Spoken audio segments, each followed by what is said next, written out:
शेतकरी मित्रांनो नमस्कार, मी Gaurav Taywade, Kisan consultancy and soil testing private limited Morshi. आता भरपूरदा काय होतं, आपल्या शेतामध्ये खांड्या पडतात। खांड्या पडल्यानंतर आपण काय करतो, डिसेंबर महिन्यामध्ये जसं आंब्या बहाराचं सीझन चालू होतं तेव्हा आपण आपली खांड्या भरतो किंवा आपल्या झाडं लागवड करतो जिथे आपली खांडणी पडलेली आहे।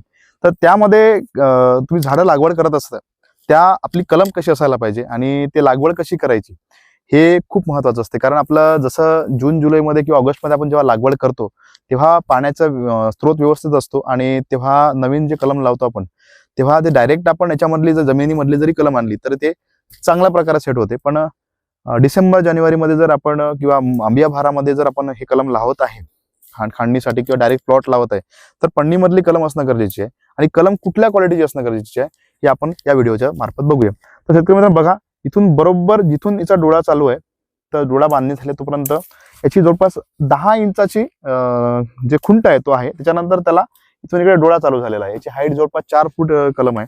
आपल्याला हाईटशी काही लेना देणार नाही, हे 2.5 फूट 3 फूट जरी कलम राहिली तरी आपल्याला चांगल्या प्रतीची कलम मिळणार। फक्त खुंट हा तुमचा क्वालिटीचा असायला पाहिजे तरच आपली कलम पुढे चालून चांगली ग्रोथ धरेल।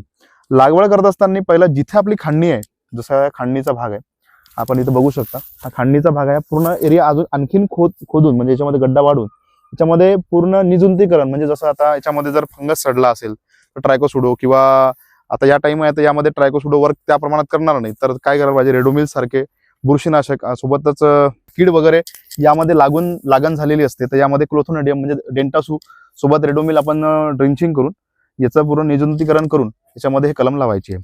कलम लावत असताना जेवढं बघा इथे माती आहे, एवढी माती याला जिथं नर्सरीमध्ये हे पन्नीमध्ये होती तेवढीच कलम याच्यामध्ये आपल्याला गड्ड्यामध्ये लागवड करायची आहे, जेणेकरून याच्या खोडाला मुळा फुटणार नाही आणि पुढे चालून ही झाडं पिवळे पडणार नाही, रूट रॉट सारखा फायटोप्तरा सारखा रोग आपल्या कलम मध्ये येणार नाही।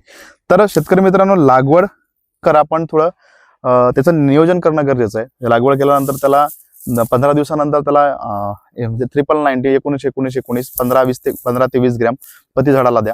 रूट झोन डेव्हलप झाले पाहिजे, मातीमध्ये सेट झालं पाहिजे। ह्युमिक ऍसिड 5 ग्रॅम पर्यंत देऊ शकतो किंवा मायक्रोरायझा 1 ग्रॅम पर्यंत देऊ शकतो। अशा प्रकारची जर याला ट्रीटमेंट केली, सुरुवातीला याच्यावर येणारे नवीन पानं येईल त्याच्यावर सायट्रसेला मावा आणि पांढरी माशी काळी माशीचा उद्रेक चालू राहील, कारण ह्या नवीन पानं येईल ते याच्यावरती तर ह्या रोगांचा प्रादुर्भाव दिसून पडतो।